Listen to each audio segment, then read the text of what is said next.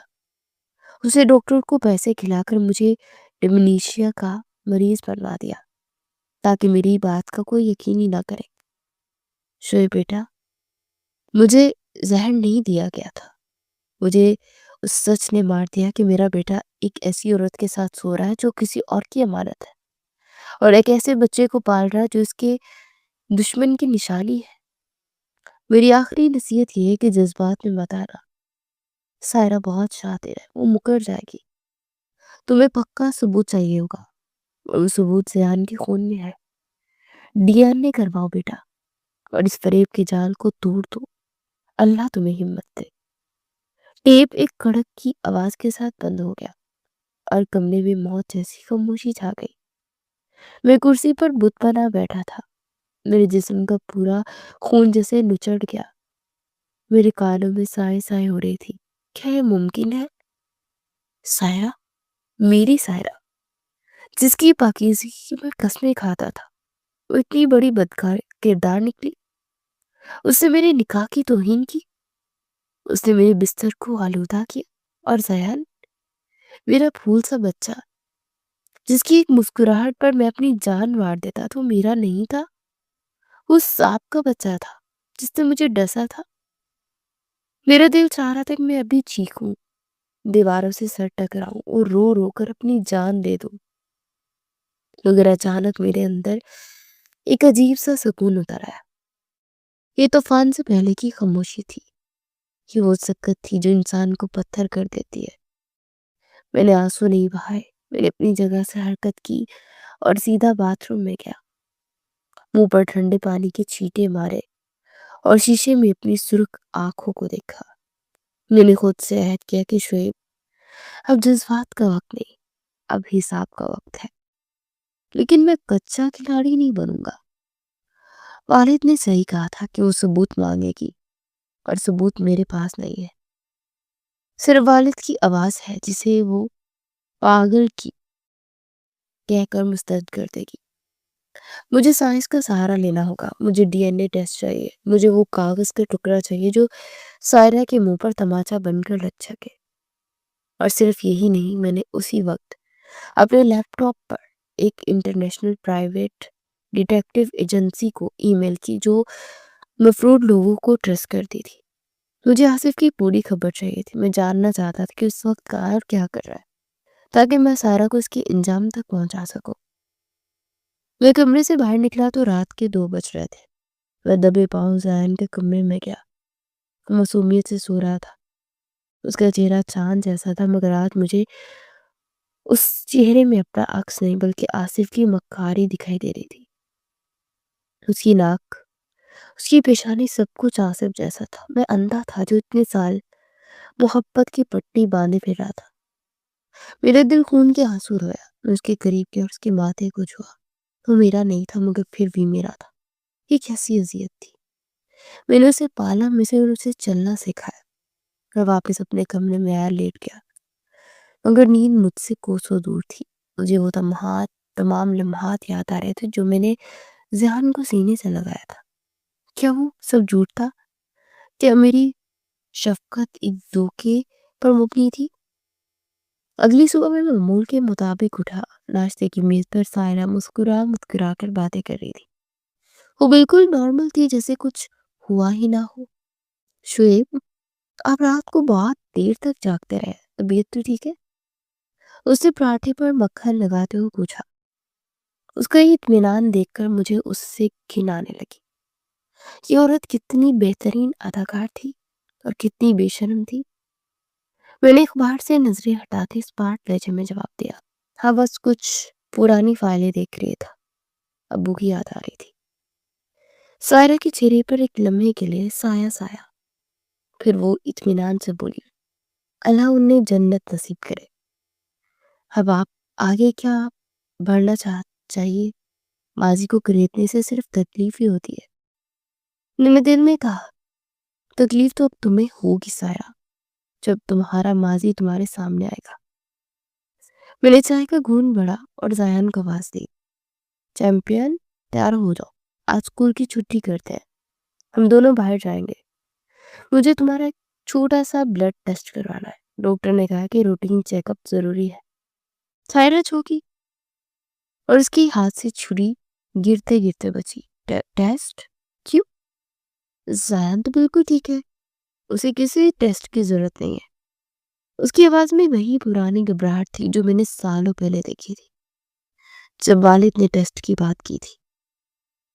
تب میں سمجھ نہیں پایا تھا، آج میں سب سمجھ گیا۔ میں نے سختی سے کہا، سائرہ میں اس کا باپ ہوں، مجھے اس کی صحت کی فکر ہے، ویسے ایک معمولی سے ٹیسٹ ہے، تم اتنا کیوں گھبرا رہی ہو؟ میری سختی دیکھ کر وہ خاموش ہو گئی۔ شاید اسے لگا کہ زیادہ بحث کرنے سے مجھے شک ہو جائے گا۔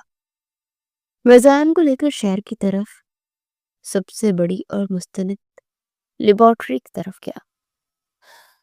وہاں میں نے زیان کا اور اپنا سیمپل دیا۔ ڈاکٹر میرا پرانا واقف تھا۔ میں نے اسے سائٹ پر لے جا کر کہا، ڈاکٹر مجھے یہ رپورٹ انتہائی خفیہ چاہیے اور جلد از جلد چاہیے، یہ میری زندگی اور موت کا مسئلہ ہے۔ ڈاکٹر نے سنجیدگی سے دیکھ کر وعدہ کیا کہ وہ 3 دن میں رپورٹ دے دیں گے۔ وہ 3 دن میری زندگی کے سب سے گھٹن اور اذیت ناک دن تھے۔ ایک ایک پل صدیوں جیسا لگ رہا تھا۔ میں ایک ہی گھر میں اپنے والد کی قاتل اور اپنی عزت کی لٹیری کے ساتھ رہ رہا تھا۔ سارا بالکل مطمئن تھی، وہ شاید سمجھ رہی تھی کہ ابو کے مرنے کے بعد اب خطرہ ہمیشہ کے لیے ٹل گیا ہے اور زیان کا ٹیسٹ بھی بس ایک وہم ہے۔ وہ خوش تھی، وہ گرمیوں کی چھٹیوں میں یورپ جانے کا پلان بنا رہی تھی۔ وہ فون پر اپنی سہیلیوں سے شاپنگ کی باتیں کرتی اور میں اندر ہی اندر سلگ رہا تھا۔ میں اس کی ہر کہہ کے، اس کے ہر جملے پر اپنا غصہ پی رہا تھا۔ میں زیان کو دیکھتا تو مجھے اس سے نفرت اور محبت کی ملی جلی کیفیت محسوس ہوتی۔ وہ بچہ بے قصور تھا، مگر وہ گناہ کی جیتی جاگتی تصویر تھا۔ میں اسے گلے لگانا چاہتا تھا، مگر میرے ہاتھ رک جاتے تھے، کیونکہ اس کے چہرے میں مجھے آصف نظر آتا۔ ان 3 دنوں میں مجھے والد کی روح ہر جگہ محسوس ہوتی، جسے وہ مجھے کہہ رہے ہو کہ ہمت نہ ہارنا شعیب، ثابت قدم رہنا، حق کی فتح ہوگی۔ آخرکار تیسرا دن آ گیا۔ میری ای میل پر 2 نوٹیفیکیشن آئے۔ ایک لیبارٹری سے ڈی این اے رپورٹ تھی اور دوسری اس پرائیویٹ ڈیٹیکٹیو کی تفصیلی رپورٹ تھی جس نے آصف کا سراغ لگا لیا۔ میں آفس میں بیٹھا تھا جب میں نے وہ دونوں رپورٹس کھولی۔ ڈی این اے رپورٹ کے الفاظ سائنسی تھے، مگر ان کا مفہوم بہت واضح تھا، احتیاطی باپ، خارج از امکان، یعنی شان میرا بیٹا نہیں تھا۔ رپورٹ میں 0% میچ تھا۔ میرے سینے سے ایک ہولناک چیخ نکلتے رہ کے میری آنکھوں کے سامنے اندھیرا چھا گیا۔ تو یہ سچ تھا، میرے باپ نے سچ کہا تھا کہ میرے 15 سالہ ازدواجی زندگی ایک جھوٹ کا پلندہ تھی۔ میں بانج نہیں تھا، بلکہ مجھے دھوکے میں رکھا گیا۔ وہ عورت میرے ساتھ رہتے ہوئے بھی آصف کی تھی، اور پھر میں نے دوسری رپورٹ دیکھی جس میں آصف کی موجودہ زندگی کی تفصیلات اور تصویر تھی۔ ان تفصیلات میرے دماغ میں نیا منصوبہ بنا دیا۔ میں نے گاڑی کے سٹرنگ زور سے پیٹا اور پھر سر سٹرنگ پر رکھ کر پھوٹ کر رویا۔ ان تمام سالوں کا دکھ جو میں نے زیان کو اپنا خون سمجھ کر پالا تھا، آج ناسور بن کر بہہ نکلا۔ لیکن پھر غصے کی لہر نے میرے آنسو خشک کر دیے۔ اب رونے کا وقت نہیں تھا، اب انصاف کا وقت تھا۔ میں نے گاڑی سٹارٹ کی۔ اب واپسی کا راستہ نہیں تھا، اب صرف انجام باقی تھا۔ جب میں گھر پہنچا تو شام ہو چکی تھی۔ گھر میں خاموشی تھی، سائرہ لاؤنج میں بیٹھی ٹی وی دیکھ رہی تھی اور زیان اپنے کھلونوں سے کھیل رہا تھا۔ مجھے اندر داخل ہوتے کہ سائرہ مسکرائی۔ آ گیا، چائے لاؤں؟ اس کی مسکراہٹ مجھے زہر لگی۔ میں نے کوئی جواب نہیں دیا اور سیدھا اس کے سامنے جا کر کھڑا ہو گیا۔ میری آنکھوں میں دیکھ کر اس کی مسکراہٹ سمٹ گئی۔ کیا ہوا شعیب؟ آپ ایسے کیوں گھور رہے ہیں؟ میں نے اپنی جیب سے وہ ڈی این اے رپورٹ نکالی اور اس کے منہ پر دے ماری۔ کاغذ ہوا میں لہراتے اس کے قدموں میں جا گرے۔ یہ کیا ہے؟ اس نے کانپتی آواز میں پوچھا۔ یہ تمہاری بد کرداری کا ثبوت ہے سائرہ۔ میں نے دہاڑ کر کہا، پڑھو اسے۔ اس میں لکھا ہے کہ زیان میرا بیٹا نہیں ہے۔ اس میں لکھا ہے کہ تم پچھلے 15 سال سے میرے بستر پر آصف کی امانت بن کر سوتی رہی ہو۔ سائرہ کا رنگ ہلدی کی طرح پیلا پڑ گیا۔ اس نے کاغذ اٹھایا اور پڑھتے ہوئے اس کے ہاتھ کانپنے لگے۔ یہ غلط ہے شعیب، یہ رپورٹ جھوٹی ہے۔ وہ ہکلائی۔ جھوٹی رپورٹ؟ میں نے طنزیہ ہنسی۔ سائنس جھوٹ نہیں بولتی سارا، اور میرے باپ کی زبان بھی جھوٹی نہیں تھی جو تم نے بند کروا دی تھی۔ میں سب جان چکا ہوں، مجھے سب پتہ چل گیا ہے کہ تم اور آصف یونیورسٹی کے زمانے سے عاشق تھے۔ مجھے پتہ ہے کہ تم نے شادی صرف میری دولت کے لیے کی تھی۔ تم نے میرے باپ کو اولڈ ہوم بچوایا کیونکہ وہ تمہاری اور آصف کی باتیں سن چکے تھے۔ تم نے ثبوت نہیں چھوڑے تھے نا، لیکن خون کا ثبوت کیسے مٹاؤ گی؟ سائرہ اب میرے پاؤں میں گر گئی اور رو رہی تھی، گڑگڑا رہی تھی۔ شعیب مجھے معاف کر دو، میں بہک گئی تھی۔ آصف نے مجھے ورغلایا۔ میں اب سدھر گئی ہوں، میں صرف آپ کی ہوں۔ زیان کو مت چھوڑے، وہ تو معصوم ہے، اس کا کیا قصور؟ وہ تو آپ سے محبت کرتا ہے۔ یہ سن کر میرا دل ٹکڑے ٹکڑے ہو گیا۔ میں نے زیان کی طرف دیکھا جو شور سن کر ڈر گیا تھا اور کونے میں کھڑا تھا۔ میری آنکھوں میں آنسو آ گئے۔ میں نے سائرہ سے کہا، ہاں سائرہ، اس کا کوئی قصور نہیں ہے، اور سچ تو یہ ہے کہ میں بھی اس سے محبت کرتا ہوں، شاید اپنی جان سے بھی زیادہ۔ میری آواز بھر آ گئی، لیکن میں اسے اپنے پاس نہیں رکھ سکتا، کیونکہ جب میں اسے دیکھوں گا مجھے تمہاری خیانت اور آصف کا دھوکہ یاد آئے گا۔ یہ بچہ اس گناہ کی نشانی ہے جو تم نے کیا۔ میں ایک ایسے بچے کی پرورش نہیں کر سکتا جس کی رگوں میں اس شخص کا خون دوڑا ہو جس نے مجھے اور میرے باپ کو برباد کیا۔ زیان آصف کا خون ہے، اور یہ آصف اور تمہاری ذمہ داری ہے، میری نہیں۔ میں نے ایک لمحے کو رک کر اپنی سانس بحال کی اور کہا، میں اس جھوٹ کے ساتھ ایک لمحہ مزید نہیں رہ سکتا۔ سائرہ بنت اسلم، میں تمہیں طلاق دیتا ہوں، طلاق دیتا ہوں، طلاق دیتا ہوں۔ میرے الفاظ کمرے میں گونجے تو سائرہ پتھر کی ہوگی۔ اب تم میرے لیے اجنبی ہو، ابھی اور اسی وقت میرے گھر سے نکل جاؤ، اپنے اس بیٹے کو بھی لے کر۔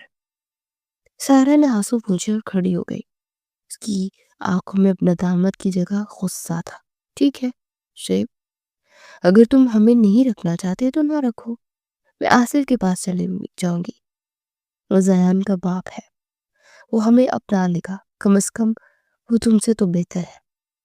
وہ ہمیشہ مجھ سے کہتا تھا کہ مجھ سے محبت کرتا ہے اور میں اس کے پاس جاؤں گی۔